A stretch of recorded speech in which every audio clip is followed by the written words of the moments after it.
Hello students, welcome back to Prepon. We are doing a series on modern India, 50 topic series. Now let us go factual today. आज कुछ important facts discuss करते हैं जिसमें आने वाले exams हमारे जो हैं सिविल सर्विसेज प्रीलिम्स और ईपीएफओ उनमें बहुत यूज़फुल हैं। तो अब तक हमने पढ़ लिया है कि कांग्रेस ऑर्गेनाइजेशन बनने को रेडी है और लिटन और रिपन के बारे में हम जान चुके हैं।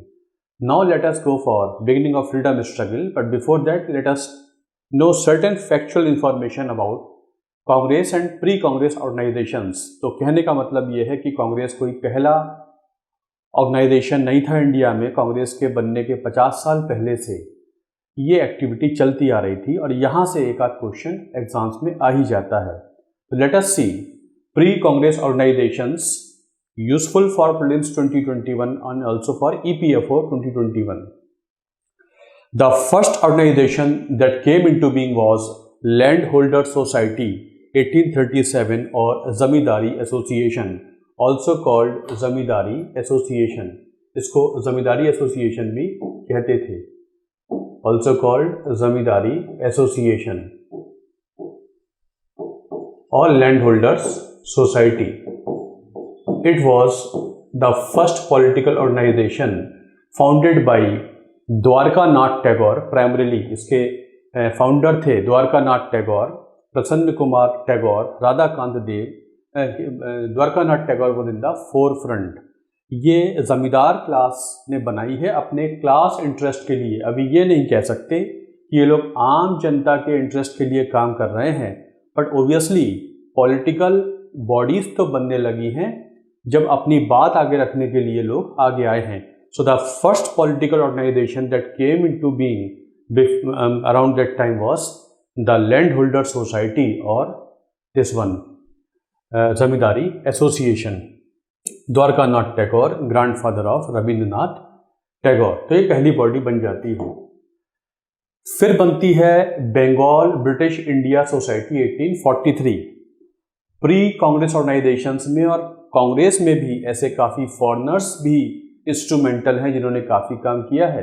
ऐसे ही एक थे जॉर्ज थॉमसन जो पहले भी काम कर रहे हैं, लेकिन एक बॉडी बनती है Bengal British India society 1843 with the efforts of George Thomson to protect and promote general public interest. आम जनता के अधिकारों के लिए एक बॉडी बनी है बंगाल ब्रिटिश इंडिया सोसाइटी, ताकि जनता की बातें सामने रखी जा सके। इसका भी एक रोल रहता है, but again it signified reflected the aristocracy of intelligence. बहुत एलीट क्लास के लोग इसमें काम करते हैं। अभी इसका मास करेक्टर जैसा कुछ तो लंबे समय तक नहीं हो पाएगा। तो जनता की बात तो हो रही है बहुत, बट बहुत ही एलीट क्लास के लोग इसमें आते हैं। British India, Bengal British India society.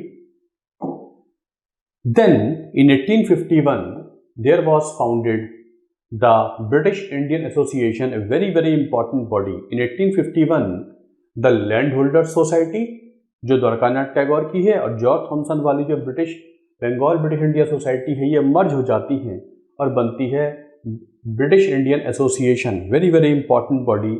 पहले की दोनों बॉडीज मर्ज हो जाती हैं और एक सिंगल बॉडी बन जाती है ब्रिटिश इंडियन एसोसिएशन, जो बड़ा इंपॉर्टेंट रोल प्ले करती है।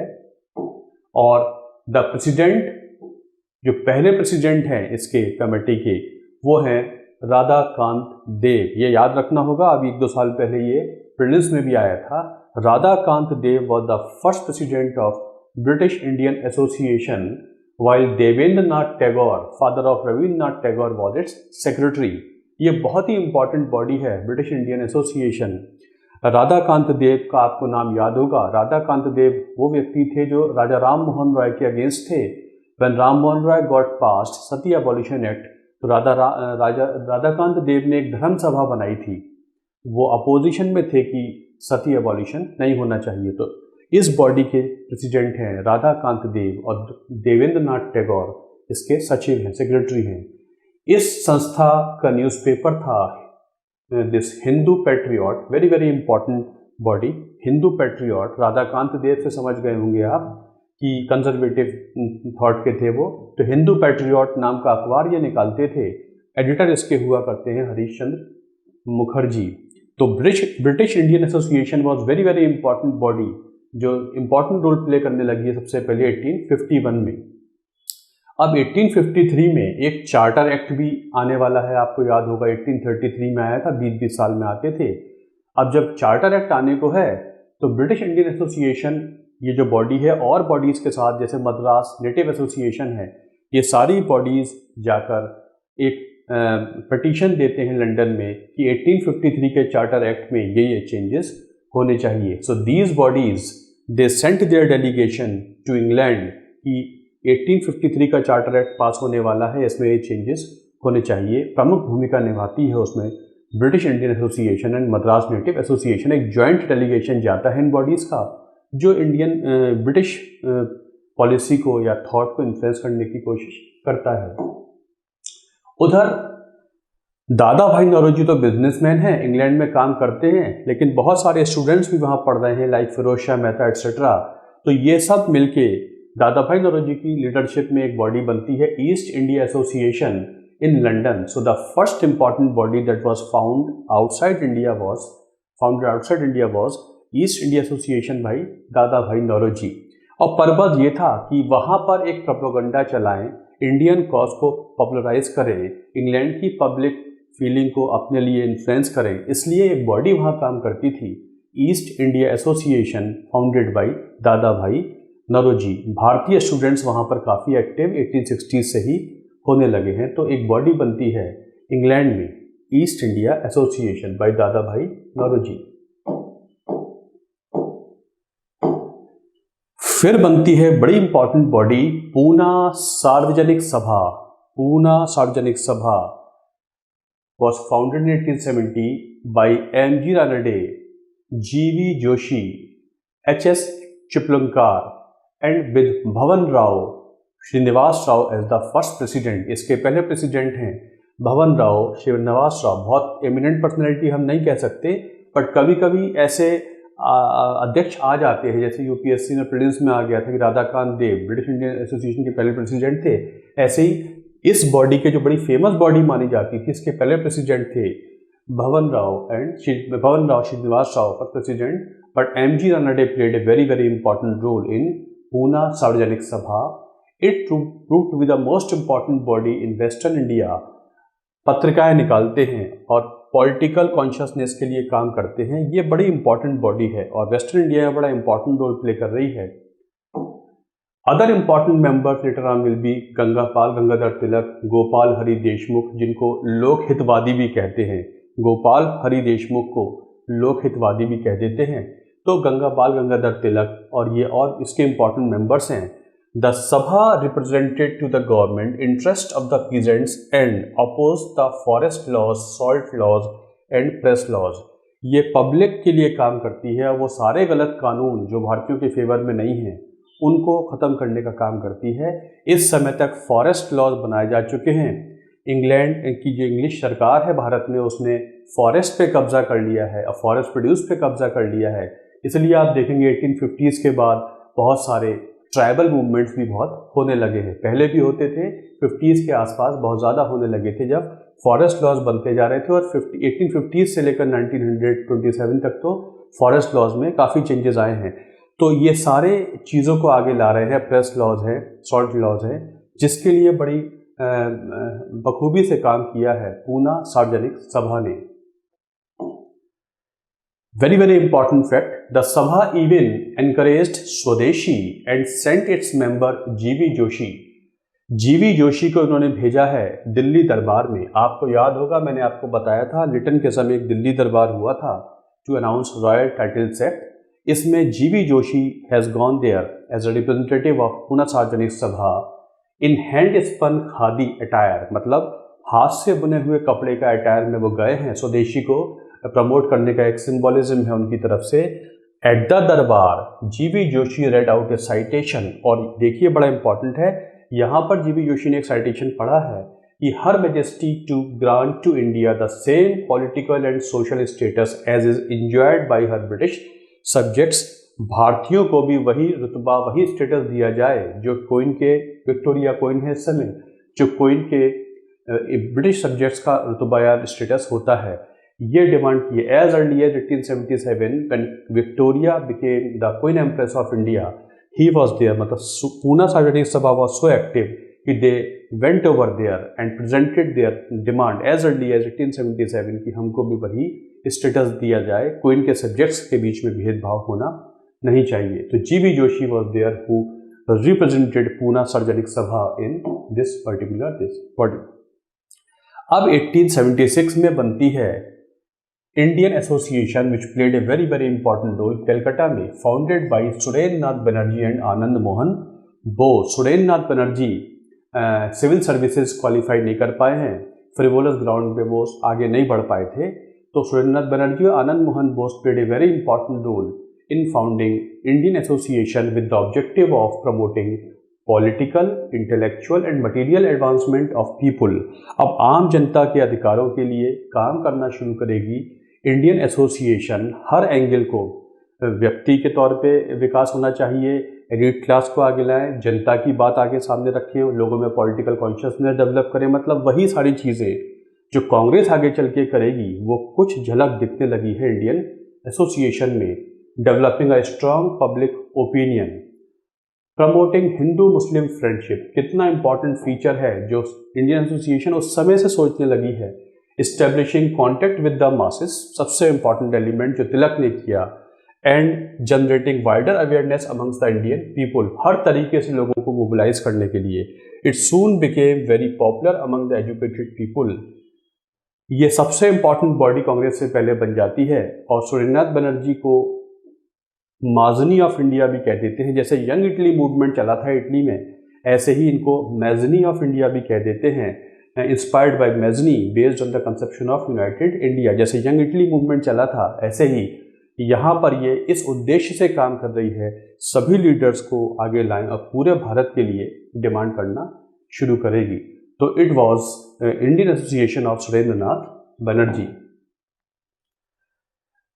आनंद मोहन बोस और सुरेंद्रनाथ बनर्जी ऑर्गेनाइज करना शुरू करते हैं इंडियन नेशनल कॉन्फ्रेंस 1883। ध्यान से सुनिएगा, इंपॉर्टेंट फैक्ट है। Introduction of criminal procedure amendment bill 1883-84, मतलब इलबर्ट बिल। आपको याद होगा रिपन में मैंने इलबर्ट बिल बताया था। जब इलबर्ट बिल विधानसभा में सेंट्रल असेंबली में दाखिल हुआ है, तब पहली मीटिंग होती है इंडियन नेशनल कॉन्फ्रेंस की एट कैलकाटा और 29 दिसंबर 1883। उस समय ये एक नेशनल कॉन्फ्रेंस करना शुरू कर देते हैं। Banerjee and Anand Mohan Bose were its leading organisers. Bose depicted this conference as the first stage towards formation of a national Indian parliament। मतलब मोटे मोटे तौर पे जो कॉन्फ्रेंस हुई है, अब ये नेशनल पार्लियामेंट की तरफ पहला कदम माना जा रहा है। मतलब ये अपने एक्शंस को आगे बढ़ाते जा रहे हैं। The conference demanded introduction of representative assemblies for advancement of the people of India. The national conference was in many ways the precursor of Indian national Congress. Second session 1885 में होता है, लेटर मर्ज विद INC। तो ये जो conference होनी शुरू हुई है 1883 में होती है, ये एक नेशनल बॉडी की तरफ बढ़ता हुआ कदम है। मतलब इंडियन एसोसिएशन की ही एक एडजंक्ट कॉन्फ्रेंस हो रही है और लीडर्स भी इसमें हैं। तो नेशनल पार्लियामेंट की बात करते हैं, इंडियंस का रिप्रेजेंटेशन होना चाहिए, उसके लिए काम करना चाहते हैं। अगली मीटिंग इनकी 1885 में होगी, बाकी जाकर ये कांग्रेस में मर्ज हो जाएंगे।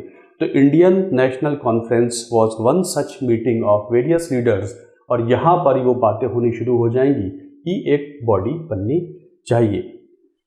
आगे चलकर बनती है मद्रास महाजन सभा। पहले बनी थी एक मद्रास नेटिव एसोसिएशन 1850s में।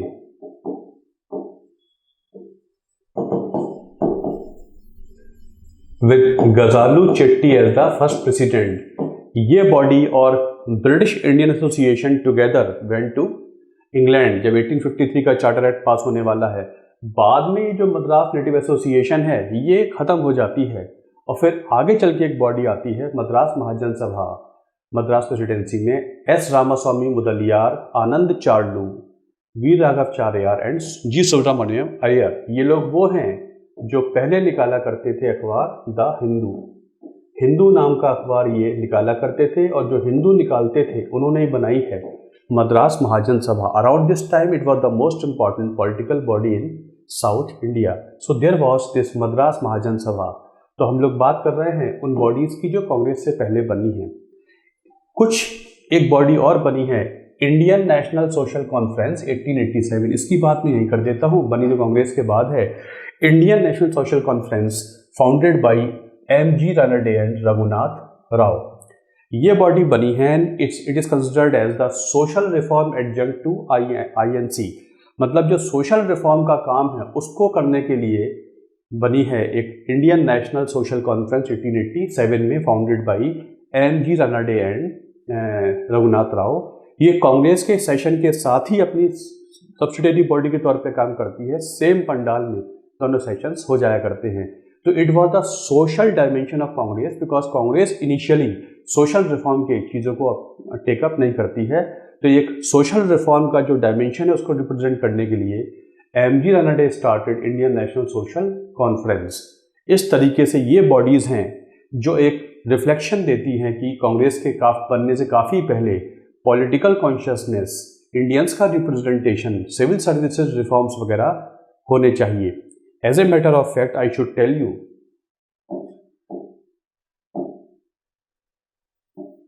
1876 लिटन आ गया है, और लिटन ने, आपको याद होगा, सिविल सर्विसेज में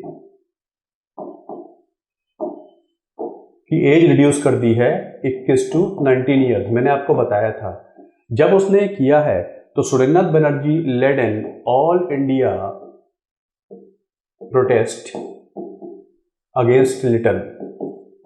आपको याद होगा, अगेंस्ट लिटन के खिलाफ इन्होंने एक ऑल इंडिया प्रोटेस्ट मूवमेंट चलाया है कि सिविल सर्विसेज में रिफॉर्म्स किए जाएं ताकि और इंडियन सिविल सर्विसेज के लिए आए। तो this was the first all India agitation by any leader. कभी भी ये क्वेश्चन आ जाए, who of the following led the first all India protest movement? Bal Gangadhar तिलक, सुरेंद्रनाथ बनर्जी और गांधी जी। तो आपका आंसर होगा Surendranath Banerjee. What was the occasion? Lytton ने एज कम कर दी है इंडियंस के लिए, तो Surendranath Banerjee led under the banner of Indian association and all India protest movement for bringing civil services reform so that Indians should not be, you can say, उनको क्या कहते हैं, आने का मौका दिया जाए, उनको रोका ना जाए। तो this was the first all India protest movement and it was Surendranath Banerjee who was also the first one who went to jail as a journalist. So the first Indian who went to jail as a journalist was Surendranath Banerjee, जिन्होंने अपने अखबार बंगाली में कुछ judiciary के खिलाफ लिख दिया है। He wrote something against the judiciary, hence he was the first Indian to go jail as a journalist। एक पत्रकार होने के नाते सबसे पहले जेल जाने वाले थे Surendranath Banerjee. He wrote something in Bengali against the judiciary, hence under contempt he had to go to jail। So this is something about pre-Congress organizations, और छोटी छोटी उनके बारे में बातें। टिपिकल फैक्चुअल लेक्चर है, आपके एग्जाम्स के लिए है, छोटी छोटी बातें हैं। चलिए, this is all for today. Channel को सब्सक्राइब कीजिए और अच्छे लेक्चर्स आएंगे, लाइक कीजिए, शेयर कीजिए और अपने कमेंट ज़रूर दीजिए, मुझे बताइए और हम लोग उसको और आगे बढ़ाएंगे। Thanks a lot.